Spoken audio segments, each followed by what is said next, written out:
Hello students, आज आज हम लोग करने वाले हैं method of elimination. Last video में हमने देखा था कि लीनियर इक्वेशंस इनटू वेरिएबल्स क्या होता है एंड साथ में हम लोगों ने मेथड ऑफ सब्स्टिट्यूशन यूज किया था। तो आज देखते हैं मेथड ऑफ एलिमिनेशन से लीनियर इक्वेशंस को कैसे सॉल्व करेंगे। तो यहाँ देखिए जो फर्स्ट प्रॉब्लम है, this is the first part of question number 1 of exercise 3.3 and we are going to solve the method of elimination by equating the coefficient. अब मेथड ऑफ एलिमिनेशन का मतलब क्या होता है? एलिमिनेशन का मतलब है कि एक्स और वाई दोनों में से किसी एक को हमें एलिमिनेट करना है, हटाना है। अब एक तो मेथड है सब्स्टिट्यूशन करके और दूसरा equating the coefficient. Equating the coefficient मतलब कोएफिशिएंट्स को इक्वल करके, ठीक है। अब कोएफिशिएंट्स मतलब क्या? एक्स और वाई के साथ जो हमने नंबर्स लिखा हुआ है उसको बोलते हैं coefficient. Like the coefficient of x is 2, coefficient of y is -3 और ये जो है this is the constant term जो एक्स और वाई किसी के साथ नहीं है। वैसे यहाँ पर एक्स के साथ कुछ नहीं लिखा है, means that is 1, so coefficient of x is 1, here the coefficient of y is 1 and 5 is the constant term. तो व्हाट इज द मेथड? जब ये मेथड हम यूज करते हैं तो एक्स और वाई दोनों में से किसी एक का कोएफिशिएंट इक्वल कर लेते हैं। जैसे यहाँ एक्स का कोएफिशिएंट कितना है 2, यहाँ एक्स का कोएफिशिएंट कितना है 1, तो दोनों का कोएफिशिएंट 2 कर लीजिए या कुछ और नंबर बट इक्वल कर लीजिए और you can make the coefficient of y equal. तो यहाँ देखिए एक्स वाई का कोएफिशिएंट कितना है -3, यहाँ वाई का कोएफिशिएंट कितना है 1, तो हम चाहो तो y का कोएफिशिएंट भी इक्वल कर सकते हैं। मतलब x और y दोनों में से किसी एक का कोएफिशिएंट आपको इक्वल करना है। तो चलो यहाँ पर y का कोएफिशिएंट इक्वल करते हैं, ठीक है। तो y का कोएफिशिएंट कैसे इक्वल होगा? यहाँ y का जो y के साथ कोएफिशिएंट दिया 3 दिया है, so if you multiply this by 3 तो y का कोएफिशिएंट सेम हो जाएगा, ठीक है। तो यहाँ लिखते हैं मल्टीप्लाइंग 1/3। तो अगर हमने इसको 3 से इंटू किया मतलब 3 into x plus 3 into y equal to 3 into 5, तो इसको 3 से मल्टीप्लाई करने का मतलब है we multiply all the terms on both sides by 3, so that will be 3x plus 3y equal to 15। ये इक्वेशन नंबर 3 हो गया। तो अब ये जो इक्वेशन 1 था that equation gets converted into equation number 3 और ये देखो सेकेंड इक्वेशन है। अब सेकेंड और थर्ड में y का कोएफिशिएंट क्या है? सेम है। तो y का कोएफिशिएंट सेम है और साइन एक में प्लस है एक में माइनस है, तो क्या करेंगे? याद रखिए अगर सेम साइन होता है in that case we subtract, okay. Opposite sign अगर होगा तो अपोजिट साइन में क्या होगा? We add. जैसे आपने एसएसएस टेस्ट पढ़ा था साइड साइड साइड ट्रायंगल्स में, तो ये एसएसएस तो नहीं है बट आप याद कर सकते हो कि सेम साइन सबट्रैक्ट आप याद कर सकते हो, ओके। सेम साइन मतलब किसका साइन? जिसका कोएफिशिएंट इक्वल हो गया है, ओके। तो अगर एक का कोएफिशिएंट इक्वल है तो आप चेक करो कि कोएफिशिएंट इक्वल होने के बाद क्या दोनों का साइन भी सेम है, मतलब दोनों पॉजिटिव या दोनों नेगेटिव है। अगर दोनों पॉजिटिव है या दोनों नेगेटिव है तो आपको क्या करना होगा? इक्वेशंस को सबट्रैक्ट करना होगा। और अगर अपोजिट साइन है मतलब एक का प्लस है और एक का माइनस है तो दोनों इक्वेशंस को क्या करेंगे? ऐड कर देंगे, ठीक है। तो यहाँ पर देखिए साइन क्या है? एक का प्लस है एक का माइनस है यानी अपोजिट साइन है, तो अपोजिट साइन में क्या होगा? ऐड होगा। तो ऐड कर लेते हैं, एडिंग 2 and 3। तो अगर 2 और 3 को आप ऐड करोगे तो कितना आएगा? 2x minus 3y equal to 4 और यहाँ पर 3x plus 3y equal to 15। अब ऐड करने का मतलब साइन चेंज नहीं होता है कोई भी, तो 2x प्लस 3x ये 5x हो जाएगा, -3 प्लस 3 0 यानी ये टर्म कैंसिल होगा और यहाँ 15 प्लस 4 19, ठीक है। तो x का वैल्यू कितना आ रहा है? 19/5। So value of x is 19/5। ये हो गया फर्स्ट वेरिएबल x का वैल्यू। अब ये जो x का वैल्यू आ गया, आप किसी भी एक इक्वेशन में 1 में 2 में 3 में किसी भी एक में पुट कर सकते हो। तो यहाँ पर मैं पुट करता हूँ फर्स्ट में, so putting x equal to 19/5 in 1। तो 1 में अगर मैंने पुट किया x के प्लेस में 19/5 प्लस y इक्वल टू कितना आएगा, 5 आएगा। y का वैल्यू कितना आएगा यहाँ से, 5 माइनस 19/5, यानी कि y को क्या लिख सकते हैं, 25 माइनस 19/5 मतलब 6/5. So this is the answer. The value of x is 19/5 and the value of y is 6/5. That is the solution. आप अगेन चेक कर सकते हो यहाँ पर, अगर x का वैल्यू 19/5 और y का वैल्यू 6/5 पुट करोगे तो 19 प्लस 6 25/5 यानी 5, ये आंसर होगा। Okay, so this is the first part. एक और प्रॉब्लम सॉल्व करते हैं जो इस पे बेस्ड होगा। नेक्स्ट प्रॉब्लम देखते हैं। तो थर्ड पार्ट है 3x minus 5y minus 4 equal to 0 and 9x equal to 2y plus 7। अब देखो यहाँ पर आइडियली अच्छा क्या रहेगा कि जो कांस्टेंट टर्म है उसको आप RHS में रखो, या तो आप दोनों को LHS में रख सकते हो या दोनों को RHS में रख सकते हो। तो बेटर है कि एलिमिनेशन मेथड में keep the constant term on the RHS। ठीक है, तो यहाँ पे क्या लिख सकते हो, from this we can write 3x minus 5y equal to minus 4 को शिफ्ट करेंगे तो प्लस 4 हो जाएगा यहाँ पे। अब यहाँ देखो कांस्टेंट टर्म तो RHS में है, बट जो वेरिएबल दिया है 2y वो भी RHS में है। So keep the variable on one side LHS, जो x और y का टर्म है वो LHS में रख लीजिए, तो कांस्टेंट टर्म है वो RHS में रख लो। तो यहाँ पे लिख सकते हैं 9x minus 2y equal to 7। This is equation number 2। अब क्या करेंगे, अब यहाँ तो मैंने y का कोएफिशिएंट सेम किया था, यहाँ पर किसका कोएफिशिएंट सेम करें। अब देखो आपके पास ऑप्शन क्या है। One option is you can make the coefficient to y equal. y का कोएफिशिएंट इक्वल कैसे होगा, यहाँ y के साथ 5 है, सिर्फ मैं नंबर की बात कर रहा हूँ, प्लस माइनस साइन की बात नहीं। यहाँ y का कोएफिशिएंट 5 है, यहाँ y का कोएफिशिएंट 2 है। ठीक है, अब 5 और 2 किसी के मल्टीप्लिकेशन टेबल में तो दोनों आते नहीं, एक दूसरे के मल्टीप्लिकेशन टेबल में आप 2 का टेबल बोलोगे तो 5 नहीं आएगा और 5 का टेबल बोलोगे तो 2 नहीं आएगा। इट मीन्स अगर y का कोएफिशिएंट इक्वल करना है तो इसको 2 से मल्टीप्लाई करेंगे, यहाँ जो y का कोएफिशिएंट है, और इस पूरे इक्वेशन को 5 से मल्टीप्लाई करेंगे जो यहाँ y का कोएफिशिएंट है। इससे क्या होगा, दोनों में y का कोएफिशिएंट 10 इक्वल हो जाएगा। दूसरा ऑप्शन, अगर हम x देखें, यहाँ 3x है, यहाँ 9x है। अब 3 के टेबल में 9 तो आता है ना, 3 3 9। तो अगर मैं सिर्फ इसी इक्वेशन को अगर मैंने 3 से मल्टीप्लाई कर लिया तो 9x हो जाएगा, और यहाँ x का वैल्यू 9 है, मतलब x से कोएफिशिएंट इक्वल हो जाएगा। ठीक है, तो यही आपको ऑब्जर्व करना है। कभी दोनों इक्वेशंस को मल्टीप्लाई करना होगा एक दूसरे से, कभी एक इक्वेशन को मल्टीप्लाई करके भी हो सकता है। तो यहाँ पर बाय ऑब्जर्वेशन हमने देखा कि अगर इसको मैं 3 से मल्टीप्लाई करूं और x को 3 से मल्टीप्लाई करने का मतलब सारे टर्म्स को 3 से मल्टीप्लाई करेंगे, बट हमें क्या चाहिए, I want to have the coefficient of x equal. तो जैसे आप इसको x से मल्टीप्लाई करो, सॉरी 3 से मल्टीप्लाई करोगे, ये हो जाएगा 9x। ठीक है, और x का कोएफिशिएंट इक्वल हो जाएगा। तो मल्टीप्लाई करते हैं यहाँ पर, सो मल्टीप्लाइंग 1/3। अब 3 से मतलब आप देखोगे 3 into 3x minus 3 into 5y equal to 3 into 4, यानी दोनों तरफ सारे टर्म्स को 3 से मल्टीप्लाई करना है।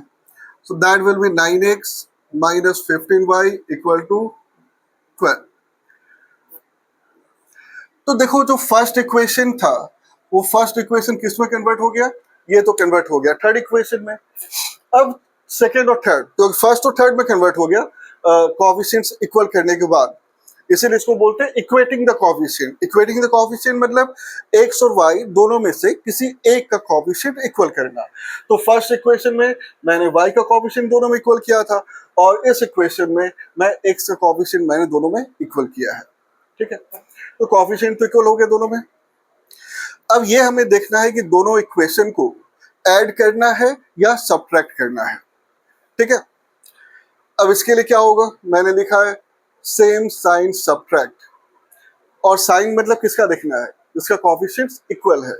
तो यहाँ पर x का कोएफिशिएंट इक्वल है। अब x का कोएफिशिएंट इक्वल है, साथ में दोनों सेम साइन है पॉजिटिव, मतलब दोनों इक्वेशन को क्या करना होगा, सब्ट्रैक्ट यानी माइनस करना होगा। और अगर अपोजिट साइन होता, जैसे यहाँ पर y का कोएफिशिएंट सेम था और साइन अपोजिट था, उस केस में हमने सीधा क्या किया था, ऐड किया था, और यहाँ पे क्या होगा, सब्ट्रैक्ट होगा, क्योंकि दोनों का साइन अपोजिट नहीं है, दोनों का साइन सेम है, यानी दोनों प्लस हो या दोनों माइनस हो, दोनों केस में ऐड होगा।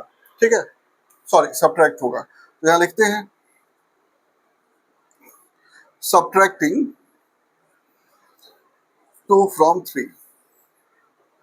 ठीक है, 2 from 3 मतलब 3 से 3 जो इक्वेशन है उससे 2 को माइनस करेंगे। और एक चीज, आप 2 को 3 से या 3 को 2 से कैसे भी सब्ट्रैक्ट कर सकते हो, मतलब आप दोनों में से किसी इक्वेशन को ऊपर लिख सकते हो और बाकी दूसरे इक्वेशन को नीचे लिख सकते हो। अब क्योंकि सब्ट्रैक्ट होगा ना, तो साइन चेंज होता है। कौन सा साइन, नीचे वाला। अब यहाँ कोई साइन नहीं है तो प्लस है, तो प्लस को लिख देंगे माइनस, यहाँ माइनस है तो प्लस, और यहाँ कोई साइन नहीं मतलब प्लस है, तो ये हो जाएगा माइनस। याद रखिए, जब हमने ऐड किया था तो कोई साइन चेंज नहीं होगा। 2 और 3 दोनों पॉजिटिव था, तो 2 + 3 5 हमने सीधा लिखा, -3 + 3 एज इट इज कट होके 0 आपने लिखा।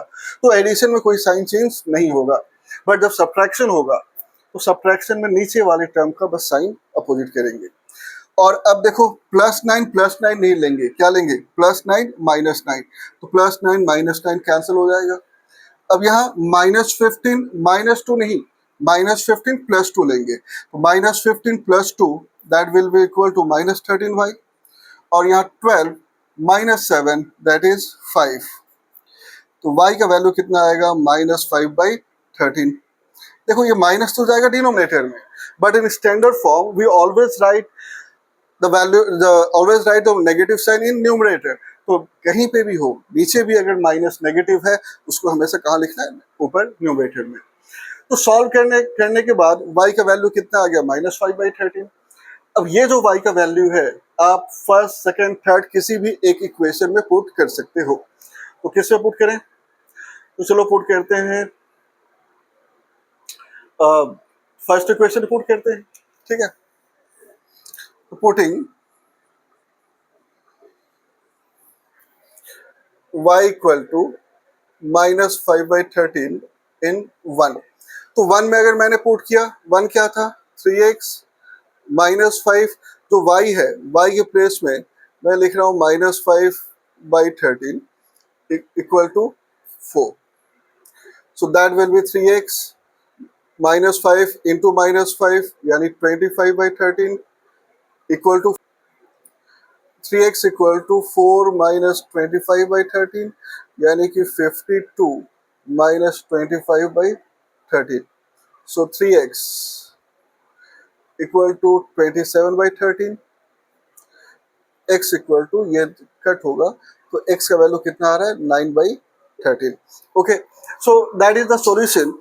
सो what is the solution, x equal to 9/13 and y equal to -5/13। तो ऐसे सॉल्व करना है आपको मेथड ऑफ एलिमिनेशन। एक प्रॉब्लम और देख लेते हैं। अब ये जो प्रॉब्लम है that is the fourth part of question number 1, तो ऑलरेडी हमने सॉल्व कर लिया है। तो देखो यहाँ पर x/2 + 2y/3 इक्वल टू -1 है, and x - y/3 equal to कितना है, 3 है। अब वैसे तो हम फ्रैक्शंस अवॉइड कर सकते हैं जैसे मैं बोलता हूँ, बट ये एक प्रॉब्लम मैंने डायरेक्टली फ्रैक्शंस में सॉल्व किया हुआ है। ओके, तो चेक कर लेते हैं। तो x और y दोनों में से किसी एक का कोएफिशिएंट इक्वल करना है। अब यहाँ x/2 है और यहाँ पर x है, मतलब अगर इसको भी हमें x/2 करना होगा तो 1/2 से इस इक्वेशन को मल्टीप्लाई करना होगा, that we can do. Second option, y के साथ यहाँ 2/3 है और y के साथ यहाँ 1/3 है, मतलब इस इक्वेशन को अगर मैं सिर्फ 2 से मल्टीप्लाई कर दूं तो y का कॉफिशिएंट दोनों में इक्वल हो जाएगा, और 1/2 से मल्टीप्लाई करूं तो x का कॉफिशिएंट दोनों में इक्वल हो जाएगा, ठीक है। So for the time being I have multiplied this second equation by 2। अब 2 से मल्टीप्लाई करने का मतलब क्या? 2 से मल्टीप्लाई करने का मतलब सारे टर्म्स को 2 से मल्टीप्लाई करेंगे, तो यहाँ 2 into x minus 2 into y/3 और यहाँ 2 इंटू 3 6 आएगा, तो that is 2x minus 2y/3 equal to 6। तो ये जो सेकेंड इक्वेशन था ये कन्वर्ट हो गया थर्ड इक्वेशन में, ओके। अब जब चेक करते हैं जिसका कोएफिशिएंट सेम है, कोएफिशिएंट 1 और थर्ड में किसका सेम है? y का कोएफिशिएंट यहाँ 2/3 है, यहाँ माइनस 2/3 है, साइन अपोजिट है, और जब भी अपोजिट साइन होता है तो क्या होता है? ऐड होता है। Now add this two equations. अब जब आप ऐड करोगे तो आप ऊपर नीचे दोनों में से किसी भी एक इक्वेशन को ऊपर लिख सकते हो और दूसरे को नीचे लिख सकते हो। साथ में जब ऐड होगा तो कोई साइन चेंज नहीं होता है, तो directly plus 2y/3 and minus 2y/3 cancel हो जाएगा। यहाँ पर 6 माइनस 1 5 होगा, यहाँ x/2 प्लस 2x, तो एलसीएम लेने के बाद कितना आएगा? ये x plus 4x/2 equal to 5, 5x/2 equal to 5, और x अगर फाइंड करना है तो जो 5/2 इंटू में है जो शिफ्ट होगा तो रेसिप्रोकल आ जाएगा 2/5, तो कैंसिल होके कितना आ रहा है? 2। तो we are getting the value of x as 2। अब ये जो x का वैल्यू है आप फर्स्ट सेकेंड थर्ड तीनों में से किसी भी एक इक्वेशन में पुट कर सकते हो। So let us put this value of x in equation number 1, मैंने 1 में पुट किया है। तो x का वैल्यू अगर हम यहाँ पे पुट करते हैं 2, तो 2/2 कितना आएगा? 1। कुछ बच्चे कैंसिल करके कुछ लिखते नहीं है, मैं एज्यूम करते 0 है, that will not be 0, it will be 1। 1 को अगर शिफ्ट करेंगे यहाँ तो -1 मीन्स 2y/3 इक्वल टू -2, तो y कितना होगा? अगर y फाइंड करना है तो 2/3 को उधर शिफ्ट करना होगा, और 2/3 मतलब जो डिनोमिनेटर में 3 दिया है वो क्रॉस मल्टीप्लाई होके ऊपर न्यूमरेटर में चला जाएगा, और जो 2 न्यूमरेटर में है वो कहाँ? डिनोमिनेटर में आ जाएगा, तो कैंसिल करके कितना आएगा? -1 and -1 into 3 is -3. So the value of x is 2 and the value of y is -3. तो ये भी कौन सा मेथड है? This is also the method of elimination by equating the coefficient. तो आज 3 प्रॉब्लम हमने सॉल्व किया यहाँ पर, और तीनों प्रॉब्लम में हमने देखा कि x या y उसके कोएफिशिएंट्स इक्वल करके कैसे सॉल्व कर सकते हैं। आज का लास्ट प्रॉब्लम देखते हैं, और ये एक एक्स्ट्रा क्वेश्चन है and this is also important. Solve for x and y, 3x plus 2y equal to 2x plus y plus 3, this is given, and 4x plus 3y minus 3.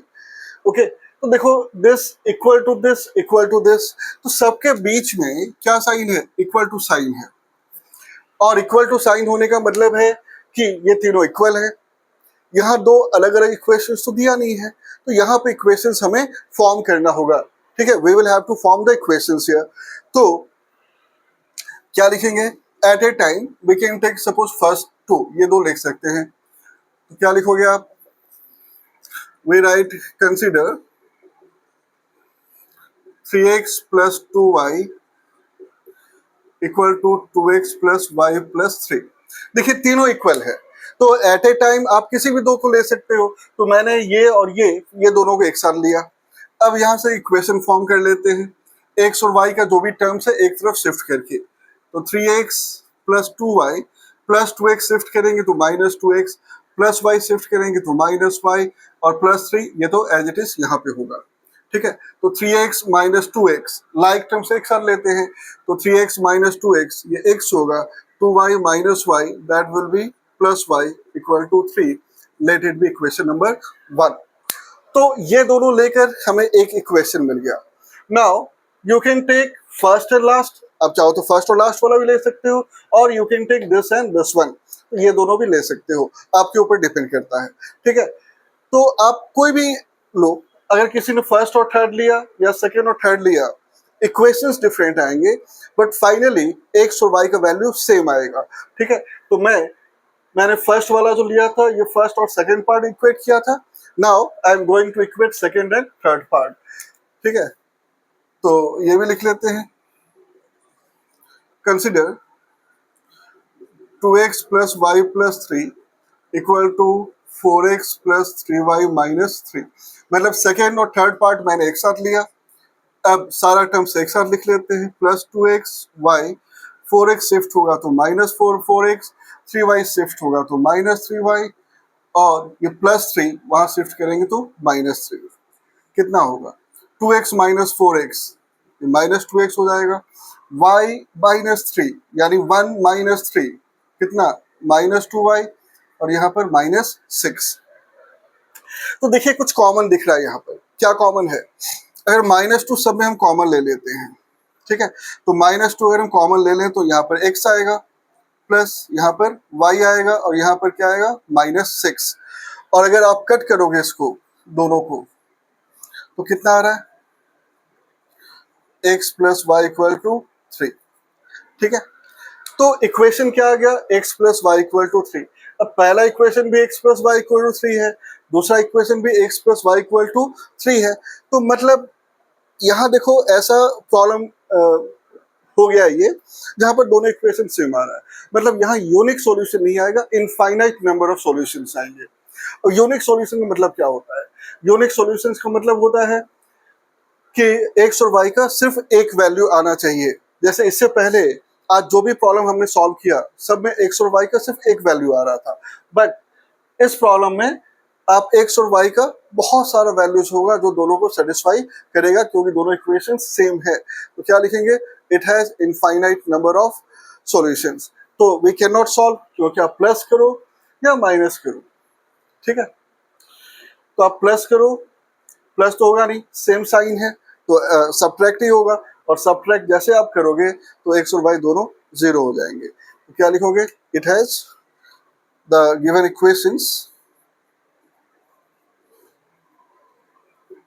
equations have infinite number of solutions।